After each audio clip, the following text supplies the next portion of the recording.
Maureen, thank you very much for having African Pilot here at yet another AFRAA event. A fascinating learning experience for me. I've learned so much over the last 2 days or 1.5 days.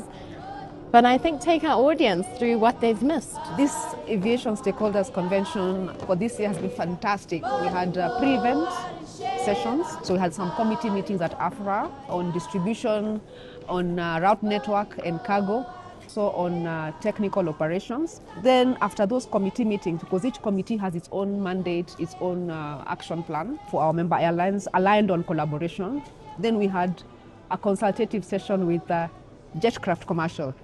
And Jetcraft Commercial, we were talking about fleet acquisition, and then fleet selection and the fleet financing.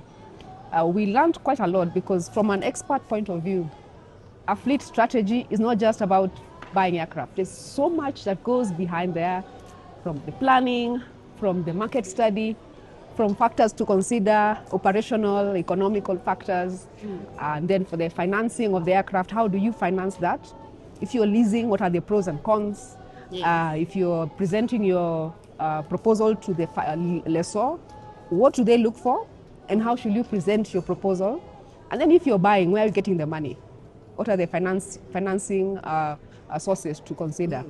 And then if you are buying, are you buying a new or a pre-owned aircraft? What are the pros and cons? So we learned quite a lot. And we had this session being for our African airlines, not just our AFRAA members, leaders, quite a good participation and engagement with them. Yes.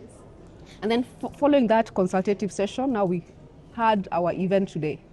The plenary officially opened by the Minister of Transport, Ms. Barbara Creasy, and quite a strong message. What we really admire about South Africa is the government is taking aviation as a priority. It's quite impressive. Then from the opening, the calls to action were aligned on collaboration. Collaboration is no longer a nice to have, nice to do. It's now an imperative for African airlines to thrive.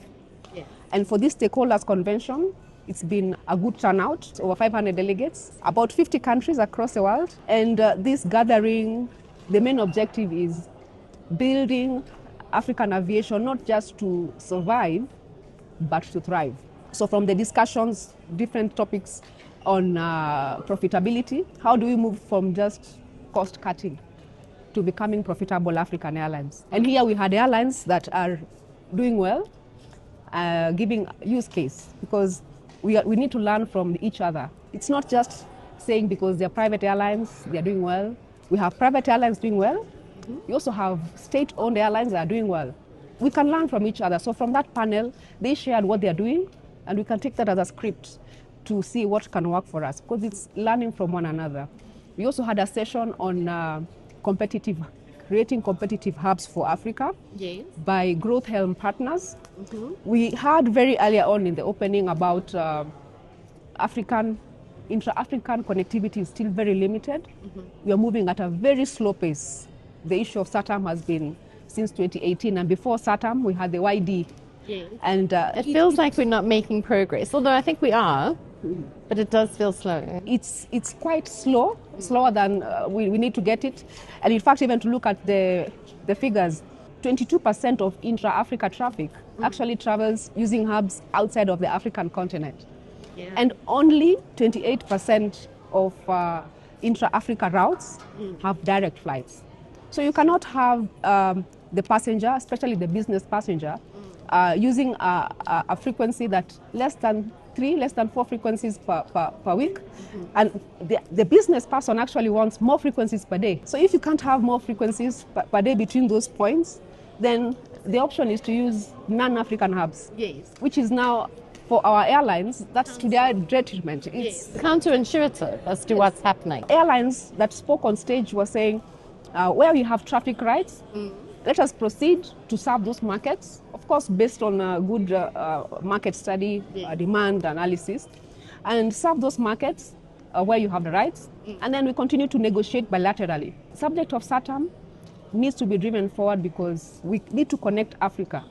The issue of the Iran crisis, I moderated 2 CEOs One of the questions I asked them is, how has this crisis impacted your operations? Because you're looking at this intra-Africa connectivity being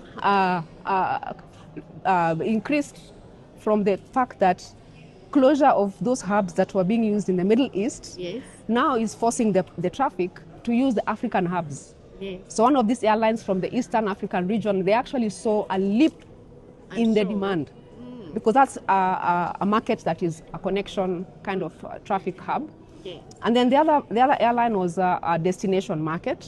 So for them, really the increase in the demand was not as high, but the increase in the jet fuel price, the Southern African market, 1.5 times. The airline in the Eastern African market, their increase was just double. The way the airlines have been impacted, how they are positioning themselves, of course they can't transfer all these costs to the passengers. No. They've transferred a portion of it, and they are looking at cargo, ancillary revenues, because we need to beat the crisis. And then beyond that, they're looking at their routes. How can they rationalize their routes? Where they have thin routes, maybe they could do some amalgamation. The difficult decision being closing some of these routes. So the crisis is really biting hard. We also discussed the issue of training. The growth numbers are really good. This year, Africa is forecasted to grow at 6% passenger traffic. That's good. That's very good. It's the highest region, actually. But it would be great to see that at 12 and 24%. Precisely. In fact, the discussions we had with the CEOs on Sunday, one of the CEOs was saying about that we should not accept these growth figures. Why isn't Africa doing double-digit growth? It's a good question. Why aren't we? We know the underlying issues, the drivers. Then let's work on those drivers so that we can develop the African aviation. Is that going to form now part of the task team to really kind of identify why we can't get those numbers up? The task team will not really be looking at identifying why. Already we know why. One of the issues is the high taxes and charges.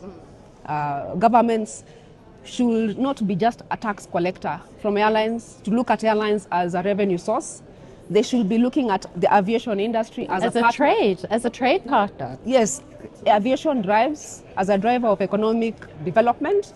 They should not be overtaxing and overcharging African airlines. So that's one issue we need to look at. The other one is fragmentation. The industry is really battling fragmentation. So we need to address that. Then there is the issue of market access. I talked about it.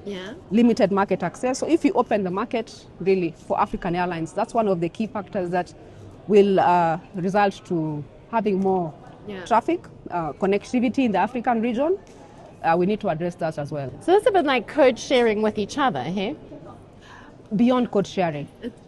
Beyond. So was it George who said something about that Pan-African airline? But I didn't really understand it as a Pan-African airline. I understand it more as a, if you're going here, instead of getting on the airplane and going somewhere else and then flying back into the continent, why can't we do these internal, maybe draw the picture for me, like.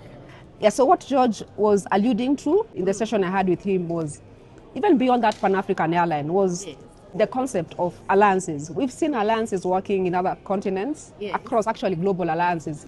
We have SkyTeam, we have One World, Star Alliance.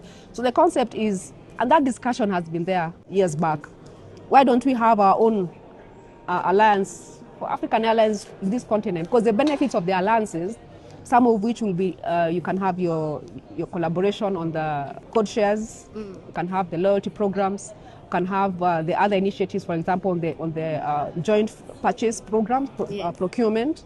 And then you don't really need to struggle on the feeding and defeeding of traffic. So you'll end up having aircraft fuller because you're part of that alliance. So the benefits are major. The rhetorical question is, then who does what? Who does it? And that's an imperative for us. We take it as an action point for AFRAA. All depends on the airlines' participation, because we can only do so much. If the airlines are not in it, then we cannot win it. And some of the other discussions, to go back to your earlier question on what was covered, we had master classes. Yes, I did a master class today. It was fantastic. So Jetcraft, what they did for us on Sunday, this was just quite similar to that, because that one was curated for the executives. It's really important to have the right aircraft and to know about how to do the analysis and what you can afford and what financing method you'll use, whether you lease it or whether you will you'll own it.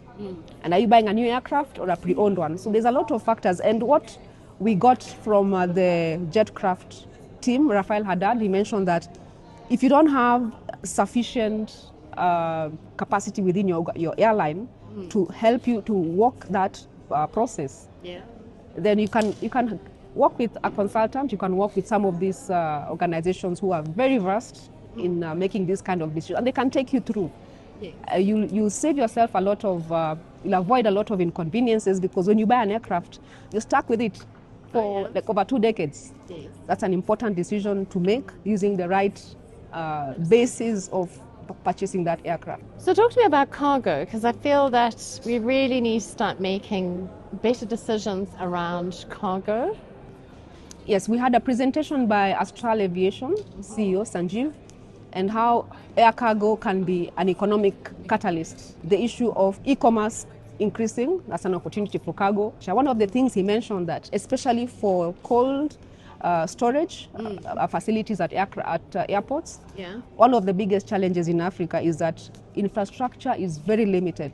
So we need to have infrastructural development, so governments need to invest in that. What are the actionable items coming out from these 2 days?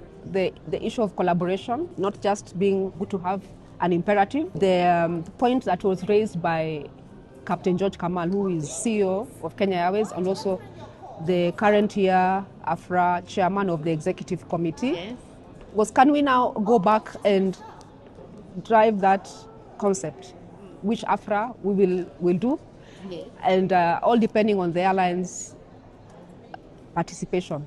I mentioned earlier, if the airlines are in it, we shall win it. Absolutely. So it's a two-way street. So we shall do our part on the collaboration and also continue to drive collaborative initiatives, such as on the joint projects we have in place. From also the MRO conference we did, some of the joint projects are on spare parts pooling, line maintenance. So those are things that will continue to drive on the subject of collaboration. And then an action point for the part of airlines is on some of the quick wins they can make on cost reduction and profitability by using some of the ideas that were shared. For example, on centralizing the invoicing to reduce the cost of disparities in the invoicing process. And we had a use case from one of our airlines, how much was saved. 1% of the total costs of the amounts invoiced in terms of the disparities was saved. Then also on modern retailing, airlines to embrace modern retailing. I know NDC in the African region is one of the issues is the airlines are saying it's costly. How can I have my ROI? The call to action is it will eventually get here. Can we start working towards getting there? To be NDC, to embrace it, modern retailing, it's a way to go. And where do we see you next? Next, we have AFRAA Assembly in Libreville, Gabon, 15 to 17 November. Then our next event will be the MRO conference in Cairo, 2027. We'll announce the date, specific date. And then this stakeholders convention is traditionally in the month of May. And then the next year, AGM, Ethiopia, Addis Ababa. We have the safety summit. We have started today with the closed session, and this year's theme is culture to competence. So how do we move from safety culture to safety competence? So there's a round of discussion on how we can bring that about. This is the third edition we are doing of the Safety Summit, collaboration with Flight Safety Foundation, and we are seeing the traction. So right now, as you speak, the closed group is having their session, because we had the AFRAA safety group that was created, part of the outcomes of the Safety Summit previous editions. So that safety group is driving safety actions amongst ourselves as airlines.